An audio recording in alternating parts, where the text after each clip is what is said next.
Yo, what's up mga kautoy? Happy Sunday sa lahat. Alam ko masarap matulog at magpahinga kasama ang ating pamilya, lalo pat umuulan.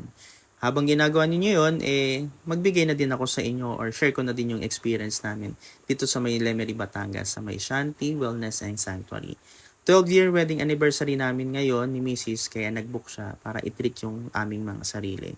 So, do sa mga may asawa or kakakasal lang, yan, try nyo dito. Sobrang ganda ng area nila. And yun, salamat kay Shanti Wellness and Sanctuary. Hope you enjoy! Happy Anib, ma! Nice! Yun guys, bali nandito na kami sa area, kakapark ko lang. Sa mga nagtatanong or gusto matry dito sa may Shanti Wellness Sanctuary, ilagay ko na lang siguro yung link nila dito sa video para yun, makapagpabook kayo. By schedule din sila. So yan, sobrang laki ng area and yung area nila is nature lover. Ang daming puno talaga. Sa mga nag-iisip, sa mga kung saan sila, baka mamaya wala silang maparkingan, yan. Laki ng parkingan nila. Tsaka ano naman scheduled naman lahat.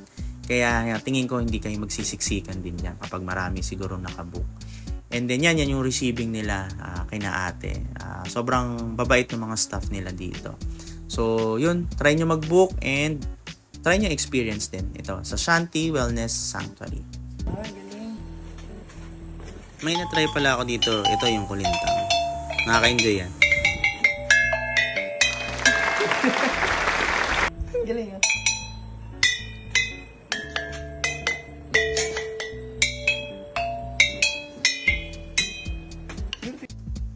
Bali dito nga pala sa Shanti, may service sila from parking o yung receiving area nila papunta dun sa mga wellness or yung spa nila. So very convenient, walang hassle. Kaya yun, ang ganda na naging experience talaga namin dito. Ang maganda pa, nung time na to, walang masyadong taong nagpa-book. Or siguro yung book nila is bandang hapon kasi umaga kami pumunta rito So yun, walang masyadong tao. Kaya yun, ganda ng namin. Experience talaga namin dito. Kaya try nyo din. Malayo rin pala yung yung area nila from parking papunta dun sa wellness nila. Kaya need talaga din talaga ng service. Habang binabaybay namin tong lugar na to, naiisip ko yung province namin sa Quezon. Halos ganito yung area yun Kaya wala, parang bumabalik lang din ako sa probinsya namin. Kaya ang ganda talaga ng experience namin dito. Nakaka-relax talaga. Wait lang. Wait lang.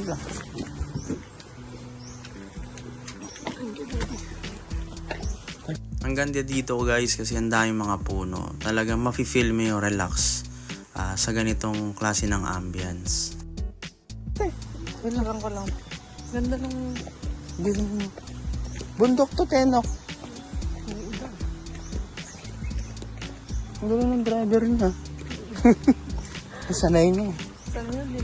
Bali guys, sa part na to, dito na yung papunta dun sa area kung saan pwede kaming mag-stay and magpalit ng clothes namin.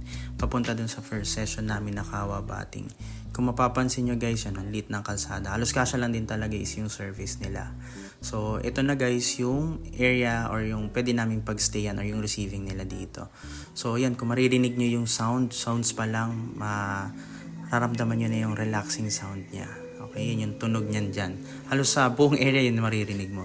And then yan, kung makikita ninyo yung paligid, talagang puro puno, pati yung tunog ng mga ibon, as in maririnig nyo rin dyan. Lalo na dun sa Kawa Bating, lalo nung umuulan, sobrang nakaka-relax. Kaya yun, na-enjoy talaga namin mag-asawa yung stay namin dito.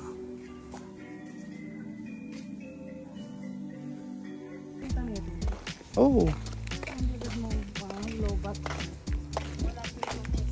Wala nga rin siya.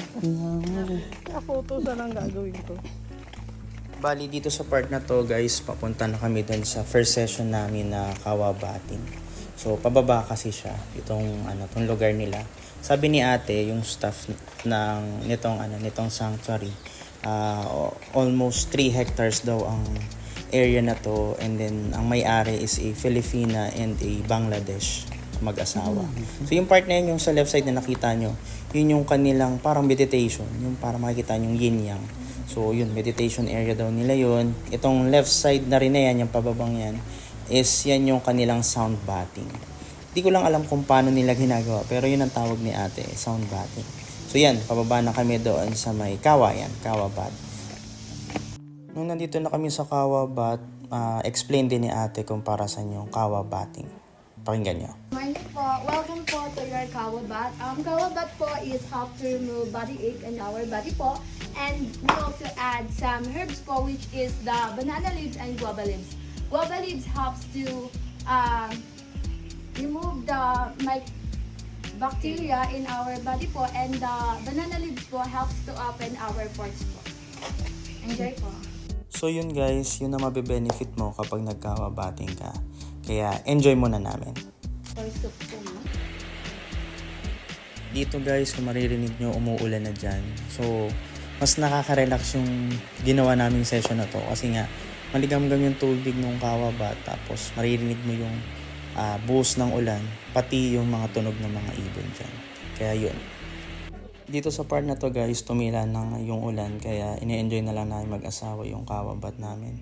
Pero naisip ko lang din na dati itong kawa na to, ginagamit lang din namin to pag nagluluto kami ng ulam pag fiesta.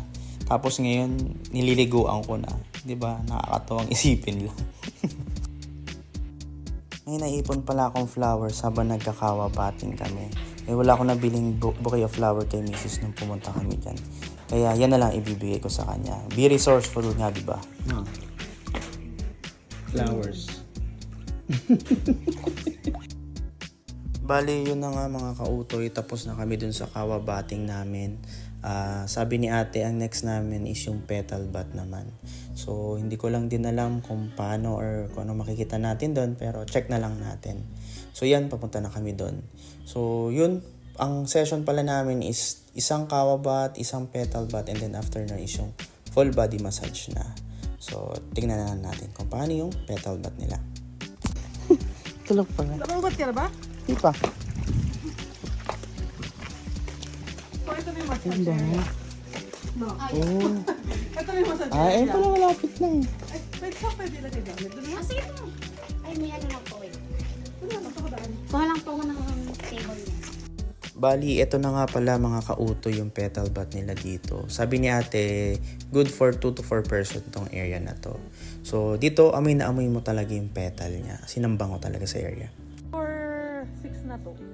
Matutuwa. Matutuwa yung kaso baka mamaya mabitin siya sa 1 hour.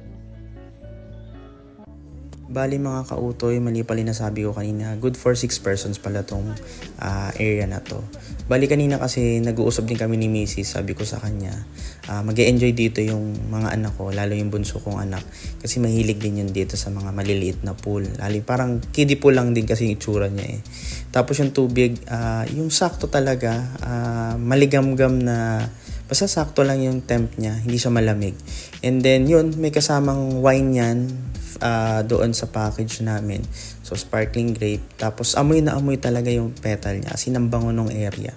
As in, nakaka-relax at nakaka-enjoy siya.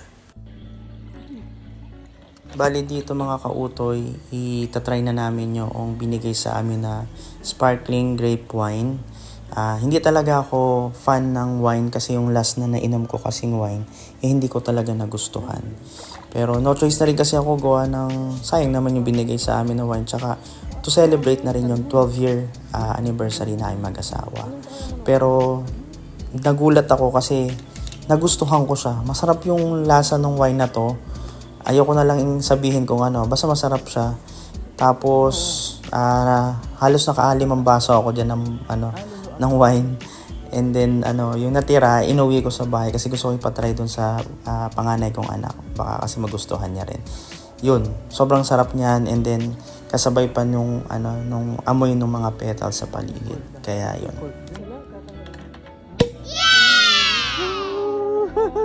Amazing. Sorry mga kautoy First time ko lang kasi magbukas ng wine. Kaya natuwa ako. Kaya na-amazed din ako sa nangyari. And then, yung cork dyan, tinabi ko kasi remembrance namin para sa 12-year anniversary namin. Cheers. Cheers. Ay, cheers. Cheers.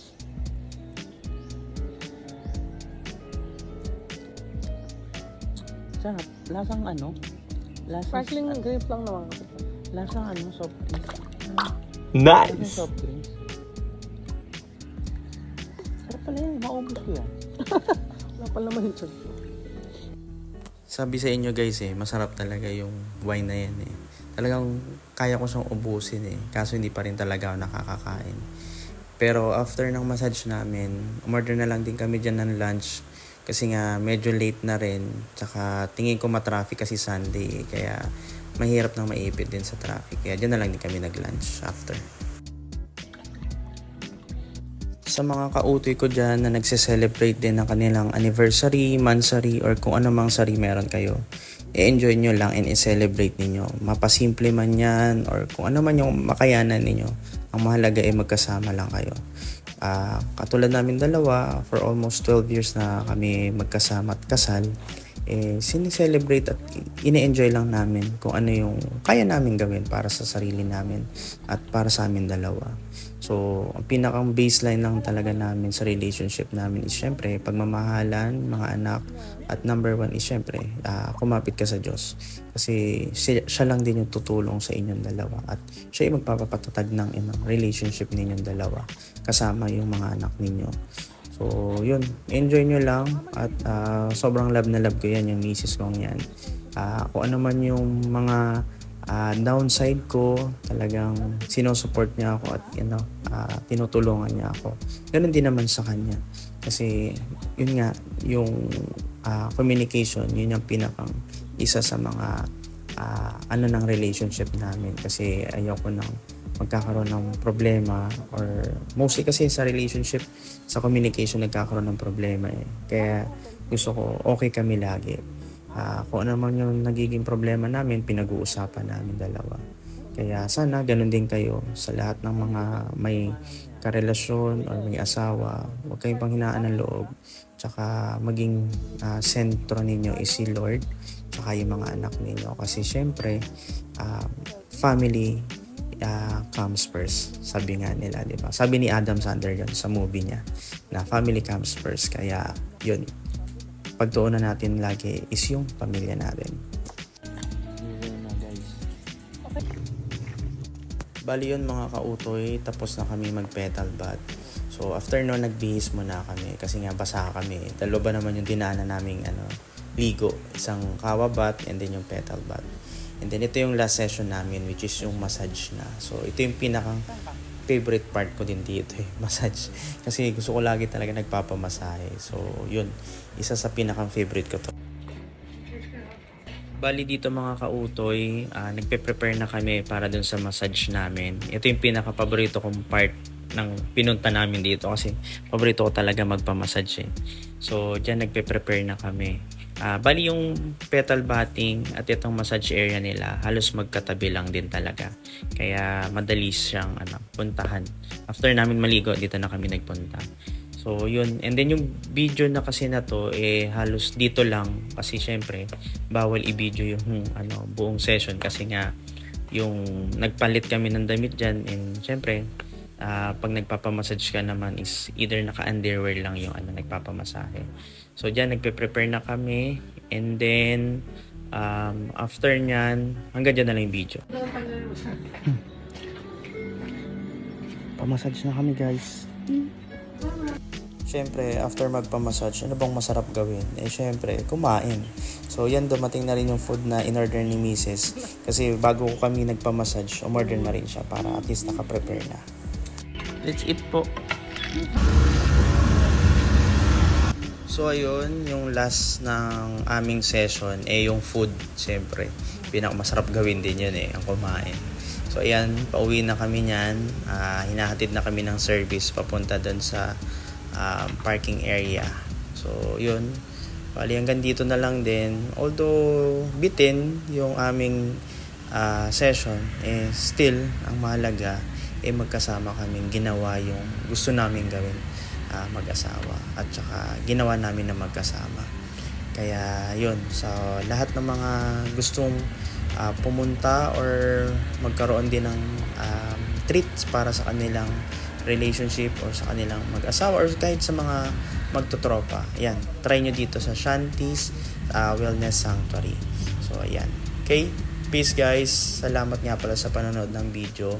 At ito, pauwi na kaming dalawa. Exit part na kami. So, please like and share na lang and follow nyo po yung aking Facebook account. Peace out and to God be the glory.